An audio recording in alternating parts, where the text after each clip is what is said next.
শুভ সকাল বন্ধুরা, আমি অনু চলে এলাম আজকের রান্না বান্না নিয়ে। আজকে করবো একটু ভিন্ন স্বাদের ডিম কষা, আরো অনেক কিছু। দেখতে থাকুন, সঙ্গে থাকুন।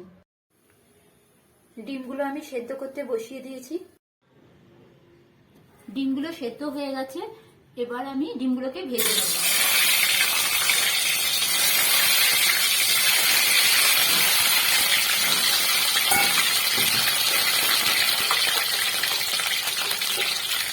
দেবো একটু হলুদ আর দেবো একটু লঙ্কা গুঁড়ো আর একটু নুন।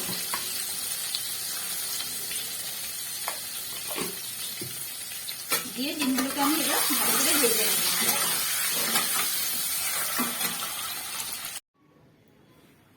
ডিমগুলো ভেজে তুলে নিয়েছি। এবার ওই তেলেই আমি দিয়ে দেবো একটু জিরে ফোড়ন আর শুকনো লঙ্কা।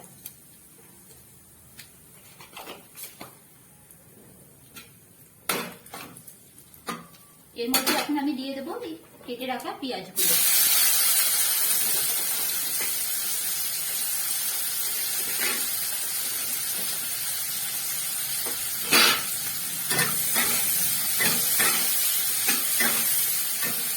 পেঁয়াজগুলো দিয়ে একটু ভেজে নেব।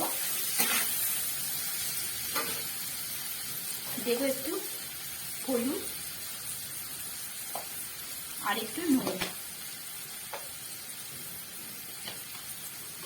পেঁয়াজটা ভাজা ভাজা হয়ে যাবে।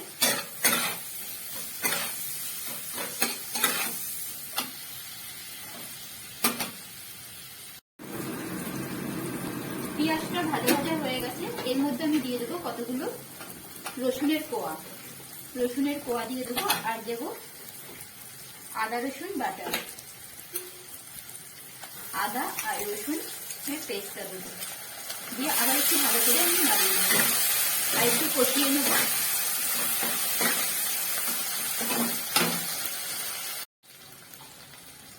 এবার দেব ধনে গুঁড়ো।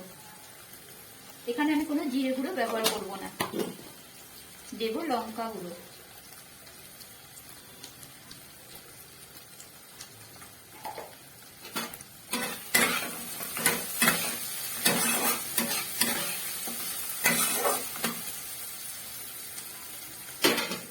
আর দেব ফেটিয়ে রাখা দই।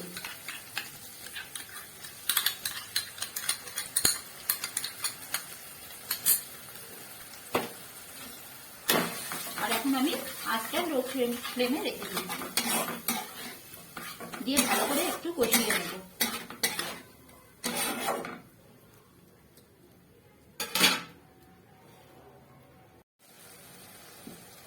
কষা হয়ে গেছে। এর মধ্যে আমি দেবো 1 চামচে চিকেন মশলা। এটার জন্য এর স্বাদটা আরো বেড়ে যাবে। দিলাম চিকেন মশলা আর দিলাম কতগুলো কাঁচা লঙ্কা চেরা। এই চিকেন মশলা দিয়ে আরো কিছুক্ষণ কষিয়ে নেব।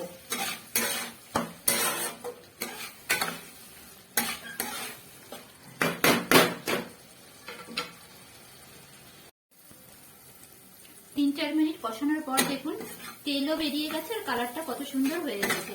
এবার এর মধ্যে আমি দিয়ে দেবো একটু জল।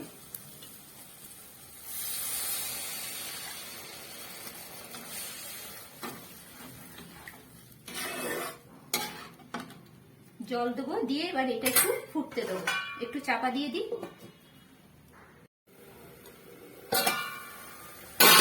এটা এখন ফুটে গেছে। আমি এর মধ্যে এখন ডিমগুলো দিয়ে দেবো।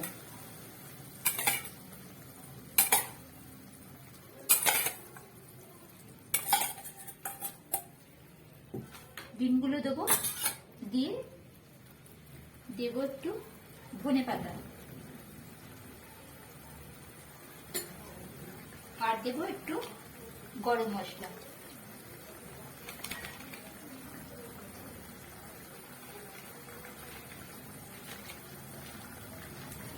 দিয়ে আর একটু ভালো করে ফুটিয়ে নেব।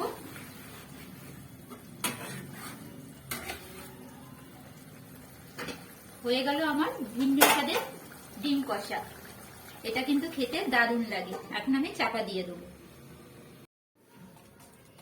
এখন বসিয়ে দিলাম একটু চাটনি।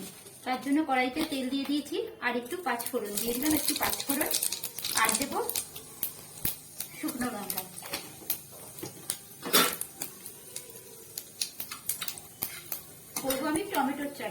টমেটোটাকে আমি পেস্ট করে নিয়েছি, সেটা এখন এর মধ্যে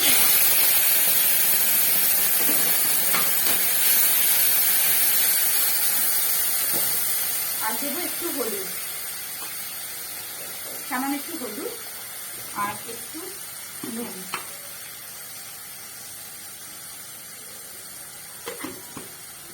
এখন এইটাকে ভালো করে একটুখানি কষিয়ে নেবো, টমেটোর কাঁচা গন্ধটা চলে যাবে, ততক্ষণ একটু কষিয়ে নেবো। টমেটোটা একটু ভাজা হয়ে গেছে, এখন এর মধ্যে আমি দিয়ে দেবো কিছু কেটে রাখা খেজুর। খেজুরটা দিয়েও একটু ভালো করে নেড়ে চেড়ে নেবো। এবার আমি এর মধ্যে অ্যাড করবো একটু চিনি।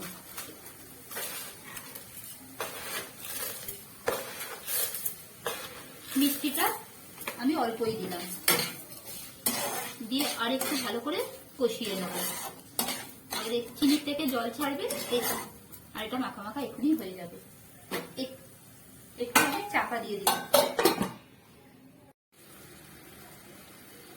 টমেটো আর খেজুর দেখুন খুব সুন্দরভাবে গলেও গেছে, মাখা মাখা হয়ে গেছে। এর মধ্যে আমি দিয়ে দিলাম একটু কাজু কিশমিশ।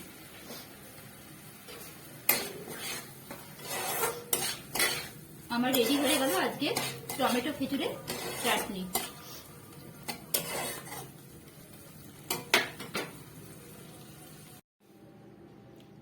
এখন আমি করে নেবো বাঁধাকপির পকোড়া। এর জন্য আমি বাঁধাকপিগুলোকে কুচিয়ে নিয়েছি আর দিয়েছি কুচনো পেঁয়াজ, তার সাথে দিয়েছি ধনেপাতা কুচি, লঙ্কা কুচি, আর দিয়েছি একটু আদা রসুনের পেস্ট দিয়েছি, আর নুন, হলুদ, আর একটু স্বাদ মতো একটুখানি চিনি। গরম গরম বাঁধাকপির পকোড়া খেতে তো ভালোই লাগে গরম ভাতে, তাই করে নিলাম আজকের এই পকোড়াগুলো।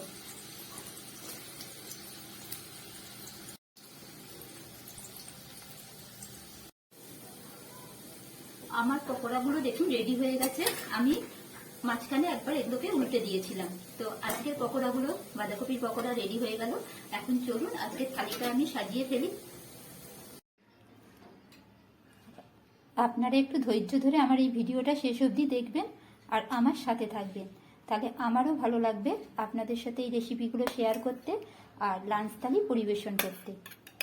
আজকে আমি এই লাউ শাকটা করেছি নর্মালভাবে, সবাই যেমন লাউ শাক করে তেমন করি। আর কোনোদিন যদি স্পেশালভাবে করি তাহলে রেসিপিটা আপনাদেরকে নিশ্চয়ই দেখাবো। আর আপনাদের সঙ্গে কথা বলতে বলতে আমার থালিটাও সাজানো হয়ে গেল। আজকের থালিটা আপনাদের কেমন লাগলো অবশ্যই জানাবেন। ভালো থাকবেন, সুস্থ থাকবেন।